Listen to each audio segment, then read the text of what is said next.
Halo semuanya, selamat datang di channel yang tidak layak untuk dihina ini. Sebelum kita mulai, atur posisi santainya, seruput kopinya, dan mari kita berkhayal. Sebenarnya, Lin Tian memiliki cara untuk mengetahui masalah monster ini dari Dewa Takdir. Dan secara kebetulan, dia juga berencana menemuinya terkait dengan pintu putih yang dijaga oleh leluhur roh. Baik Tuan, ucap Mo Gui yang sangat percaya dengan kemampuan Lin Tian.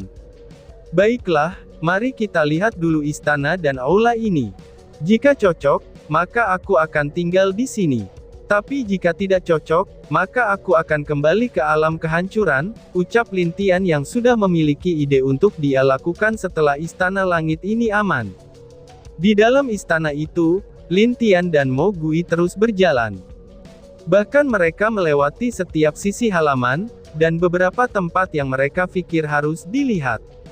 Saat Lin Tian melangkah ke dalam ruang harta istana langit, wajah Lin Tian terlihat sedikit jelek. Karena dia telah menemukan, kalau harta di dalam ruangan itu benar-benar telah menghilang sepenuhnya. Tapi dari apa yang dia dengar dari jiwa Kaisar Langit sebelumnya, dia telah menyimpan banyak harta di dalam ruang hartanya, dan hanya dia atau pewarisnya yang dapat masuk ke dalam ruang harta itu. Tuan, apakah kamu tidak salah? Di sini tidak ada apapun, ucap Mo Gui yang benar-benar merasa ruangan itu kosong. Hufha, sepertinya jiwa Kaisar Langit itu menyembunyikan sesuatu dariku, balas Lin Tian, yang sekarang benar-benar tidak percaya lagi dengan semua ucapan Kaisar Langit yang dulu. Kenapa dia meminta Lin Tian untuk membunuh 5 dewa alam bawah? Dan kenapa juga dia meminta Lin Tian untuk membuka istana langit, tanpa mengatakan kalau ada monster di dalamnya?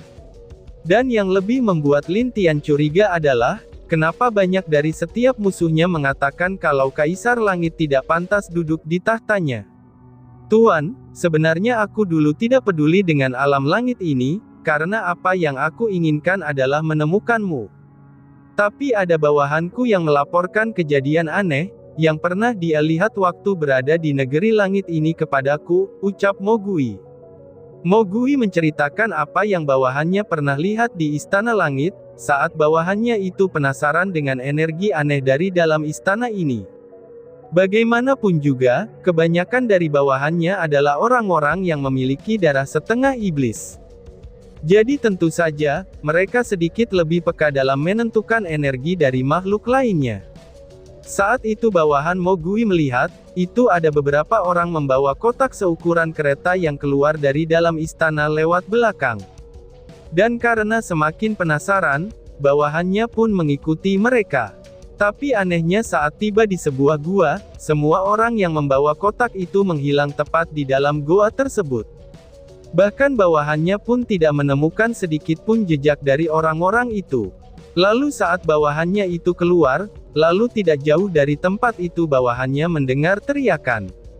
Apakah maksudmu kalau goa itu adalah tempat untuk meneliti batu tersebut? Tanya Lin Tian dengan serius. Iya, karena aku waktu pada itu tidak terlalu peduli, jadi hanya menganggap laporan itu tidaklah penting, jawab Mo Gui. Awalnya dia tidak terlalu peduli dengan apa yang terjadi di alam langit, karena baginya hal yang paling penting adalah menemukan Lin Tian, itu agar dia dapat berdiri dan membantu di sisinya. Apakah mungkin itu ulah Kaisar Langit? Ucap Lin Tian dengan serius. Tidak Tuan, itu bukan ulah Kaisar Langit.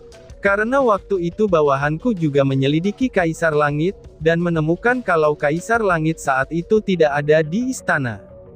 Bahkan ada informasi dari yang lain, kalau dia berada di alam elemen selama beberapa bulan, jawab Mo Gui. Lin Tian yang mendengar itu lalu sadar, ayahnya memang pernah mengatakan kalau Kaisar Langit berbicara dengannya, dan juga berlatih bersama-sama selama beberapa bulan.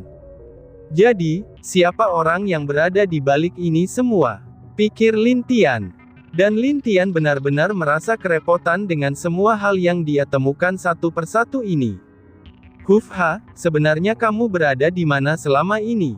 Aku merasa kalau tempat kamu berada, itu sedikit lebih sepi dari alam lainnya, ucap Lin Tian sambil menatap Mo Gui, dan mencoba melupakan semua hal yang merepotkan itu. Aku berada di alam api Tuan. Tuan mungkin pernah mendengar beberapa cerita yang berkaitan dengan alam api, jawab Mogui.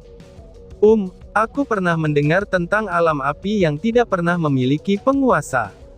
Bahkan setahuku, pernah satu kekaisaran yang berniat menjadi penguasa alam itu mati beserta seluruh keluarganya, jelas Lin Tian yang juga mengetahui masalah tersebut. Lia, itu semua adalah perintah dariku, ucap Mogui yang membuat Lin Tian kaget. Hah, ulahmu, kenapa kamu menghancurkan kekaisaran itu? Tanya Lin Tian dengan bingung. Itu juga karena perintah dari roh alam api.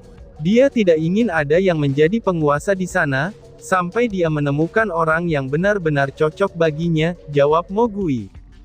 Cocok, lalu menurutmu bagaimana denganku? Tanya Lin Tian. Tuan pasti akan ditolak langsung olehnya. Maksud aku cocok adalah, orang itu benar-benar hanya memiliki satu elemen, yaitu api. Tentu saja bukan hanya elemen api yang menjadi syaratnya. Karena itulah siapapun yang berniat menjadi penguasa jika dia tidak disukai oleh roh itu, maka orang itu akan mati, jelas Mogui.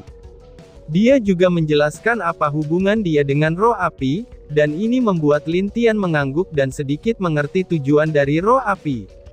Oh, jadi begitu ya. Aku sedikit mengerti kenapa dia memiliki syarat yang sulit untuk mencari penguasa alam api. Tapi jika alam langit ini damai, maka aku akan membantunya, ucap Lin Tian.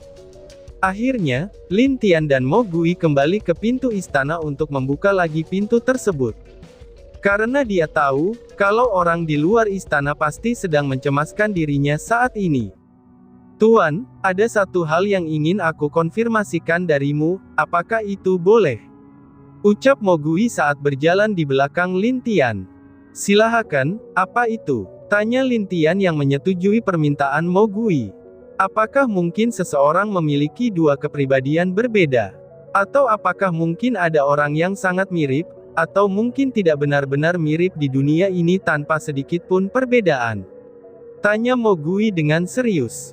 Yang pertama mungkin bisa, tentu saja yang kedua juga bisa, tapi itu hanya untuk manusia biasa, dan bukan untuk dewa seperti kita. Itu karena saat anak kita lahir, mereka akan memiliki energi atau aura yang berlawanan dari yang lainnya, jawab Lin Tian sambil menjelaskan alasannya. Itu, mungkin aku salah mendengar informasi, atau bawahanku telah salah lihat, ucap Mogui yang sekarang bimbang, apakah dia harus mengatakannya atau tidak. Tapi pada akhirnya, dia tidak lagi ingin mengatakan hal itu kepada Lin Tian. Ayo kita buka pintunya, ucap Lin Tian. Baik Tuan, jawab Mogui dengan hormat. Lin Tian menggunakan tokennya lagi untuk mencoba membuka pintu itu, dan hal itu berhasil karena pintu perlahan-lahan terbuka kembali. Krekek, sial, bagaimana ini? Apakah kita dobrak saja? Ucap Lin Guang yang sangat tidak sabar untuk membuka pintu istana itu. Baiklah, mari kita dobrak saja, ucap dua patung batu secara serentak. Tapi mata mereka melihat ke arah lain, dan bukannya fokus dengan pintu yang ada di depan mereka. Xianling yang melihat tingkah konyol dua patung batu tersebut, dia sangat ingin menendang pantat mereka. Tapi dia tahu kalau dia melakukannya, hal itu hanya akan membuat dia kesakitan sendiri. Jadi dia masih diam, dan mencoba mencari cara untuk membuka pintu itu. Baiklah, kalian pukul dengan keras, dan aku akan menendangnya dengan tendangan petir guang, ucap Lin Guang sambil memerintahkan para patung batu itu. Sial, kalian berhentilah, dan jangan coba-coba, ucap Xianling yang melihat kalau ketiganya mendekati pintu istana, untuk melakukan apa yang mereka katakan tadi. Tuan Zi, kita harus melakukannya. Jika dibiarkan terlalu lama, bagaimana jika sesuatu terjadi dengan Kaisar? Bukankah kita nanti akan menyesal, jika hal buruk terjadi kepada Kaisar? Ucap patung batu bermata merah dengan serius. Xianling merasa kalau membawa dua patung ini adalah pilihan bodoh, dan dia merasa tertekan saat dia tahu, kalau dia juga yang telah meminta Lin Tian membawa mereka ke sini. Memang benar, penyesalan itu akan datang setelah kita merasakan kekalahan atau penderitaan, ucap Xianling dalam hatinya. Akibatnya, Xianling tidak dapat mencegah dua patung batu bodoh ini, yang membuat dia tidak bisa menjawab setiap perkataan batu tersebut. Tapi pada akhirnya, Xianling ditenangkan oleh tiga jenderal yang lainnya. Karena mereka merasa, kalau patung batu dan sepupu kaisar akan mengalami nasib yang buruk. Baiklah, dalam hitungan ketiga, mari kita serang bersama-sama, ucap Lin Guang. 1, 2, 3. Serang! Teriak Lin Guang. Kedua patung itu melayangkan tinjunya ke depan gerbang tersebut, dan itu diikuti dengan Lin Guang yang terlihat melakukan gaya tendangan. Wush wush. Krekek, sayangnya saat serangan mereka sudah dekat dengan pintu yang tiba-tiba terbuka, dan mereka melihat kalau ada Lin Tian di balik pintu yang terbuka itu. Dengan sekuat tenaga ketiganya mencoba menghentikan serangan mereka, tapi mereka gagal. Mo Gui yang melihat itu kaget dan langsung muncul di depan Lin Tian sambil menahan serangan ketiganya itu. Dan dengan sangat keras, ketiganya dipukul keluar ke dalam hutan yang jauh dari Istana Langit. Benarkan ucapanku, ucap Jenderal Zhao kepada Xianling, yang kaget saat melihat dua batu yang terbang jauh itu. Sedangkan dia sendiri merasa kasihan dengan Lin Guang, yang bahkan entah kemana terbangnya itu. Tuan, kamu tidak apa-apa? Tanya Mo Gui. Aku tidak apa-apa, tapi kamu telah menerbangkan tiga orang itu dengan cukup keras, jawab Lin Tian sambil menggelengkan kepalanya. Dia belum tahu siapa ketiga orang itu, dan dia hanya tahu kalau kemungkinan ketiganya itu mencoba untuk membuka pintu istana dengan kekerasan. Maaf tuan, aku akan mencari mereka, ucap Mo Gui dengan malu. Tidak usah, biarkan beberapa prajurit saja yang pergi mencari mereka, jawab Lin Tian yang tidak terlalu peduli. Kaisar, apakah kamu baik-baik saja? Tanya Xianling dengan cemas sambil memandang Lin Tian. Aku tidak apa-apa. Ngomong-ngomong siapa tiga orang yang terbang itu? Tanya Lin Tian. Itu, Xianling tampak bingung, apakah dia harus mengatakannya atau tidak. Tapi setelah melihat Lin Tian menunggu jawaban darinya, dan itu membuat dia akhirnya dengan terpaksa mengatakannya. Dua di antara mereka adalah dua suku patung batu, jawab Xianling. Oh, kalau begitu biarkan saja, lalu siapa yang satunya lagi? Tanya Lin Tian. Itu, dia sepupu tuan, yaitu Lin Guang, jawab Xianling. Waduh, bagaimana bisa? Ucap Lin Tian karena kaget. Dia tidak menyangka, salah satu dari orang yang diterbangkan oleh Mo Gui adalah sepupunya sendiri. Jika itu dua patung batu bodoh, dia tidak terlalu peduli. Tapi sekarang sepupunya sendiri terbang entah kemana akibat pukulan Mo Gui. Tuan, bagaimana ini? Ucap Mo Gui yang bingung sambil menggaruk kepalanya. Sudahlah, Xianling, bantu aku untuk mencarinya dengan memerintahkan saudaramu yang lain, ucap Lin Tian. Baik Kaisar. Xianling setuju. Karena hatinya juga merasa baik, setelah melihat dua patung batu bodoh diterbangkan di depan matanya dengan sangat keras. Hehehe, akhirnya aku bisa merasakan ketenangan di dalam hatiku, ucap Xianling di dalam hatinya. Setelah itu, Lin Tian membawa mereka ke aula pertemuan untuk mengadakan rapat bersama. Lin Tian duduk di tahta kaisarnya dengan pakaian berwarna putih, dan dia terlihat sangat tampan bagi para wanita yang melihatnya. Kenapa aku baru merasa kalau kaisar sangat tampan sekarang, pikir jenderal wanita dari keluarga Zhao atau anak dari Jenderal Zhao. Ini baru sepupuku. Dia memang terlihat tampan dari segala sisi, ucap Mu Jing'er di dalam hatinya yang memuji ketampanan Lin Tian. Baiklah, mari kita mulai membahas masa depan negeri langit, ucap Lin Tian.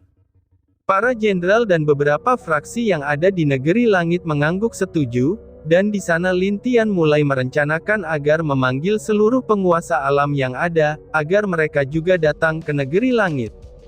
Dia ingin membahas dengan para penguasa, dan memberitahukan bagaimana cara mengontrol situasi alam langit ke depannya. Karena dengan mengadakan pertemuanlah, mereka dapat menggabungkan ide-ide yang menurut mereka baik. Kaisar, bagaimana jika ada penguasa yang menolak, tanya Jenderal Nan. Dia harus diselidiki, Kenapa dia menolak datang? Jika ada bukti dia telah melakukan kejahatan, maka kita buat orang itu hadir di sini secara paksa. Dan tentu saja dia harus menerima hukumanku, jawab Lin Tian dengan senyum dingin. Dia juga tahu, pasti ada beberapa alam yang akan menolaknya. Baik yang itu orang memberontak, ataupun yang merasa kalau Lin Tian tidak pantas menjadi Kaisar Langit. Jika mereka tidak melakukan kejahatan yang berarti, maka Lin Tian akan menggunakan cara pendekatan yang lembut. Tapi jika mereka melakukan kejahatan yang sama dengan kelompok dewa penghancur, maka dia tidak segan-segan untuk menghancurkan mereka. 3 Jenderal, aku ingin kalian mengawasi setiap gerakan yang aneh di negeri langit. Lalu untuk beberapa sekte dan juga keluarga tersembunyi negeri langit, kalian bantulah 3 Jenderal. Apakah kalian mengerti? Perintah Lin Tian dengan serius. Kami mengerti Kaisar, ucap semua petinggi yang hadir dengan penuh hormat. Jangan sampai melepaskan sedikit pun tikus yang ada di negeri langit. Karena mereka hanya akan merusak sedikit demi sedikit negeri langit ini, bahkan mungkin seluruh alam langit. Jika nafsu makan mereka telah bertambah besar, maka mereka harus dibersihkan, jelas Lin Tian dengan serius. Semua petinggi itu mengangguk setuju, dan mereka juga telah mengakui kekuatan Lin Tian. Jadi mereka dengan tulus mengikutinya dengan sepenuh hati. Oh iya, bagaimana dengan tubuh Dewa Naga yang mati itu? Karena rencananya, malam ini aku ingin mengadakan pesta bersama kalian. Apakah sudah ada yang menyimpannya? Tanya Lin Tian. Tuan, kami memang menyimpan tubuhnya, tapi untuk yang lainnya sudah tidak ada, jawab Jenderal Zhao sambil menghela nafas berat. Sialan, dasar 5 berandalan, teriak Lin Tian dengan kesal. Dan tiba-tiba saja bersambung. Sekian dan terima kasih banyak. Bye-bye.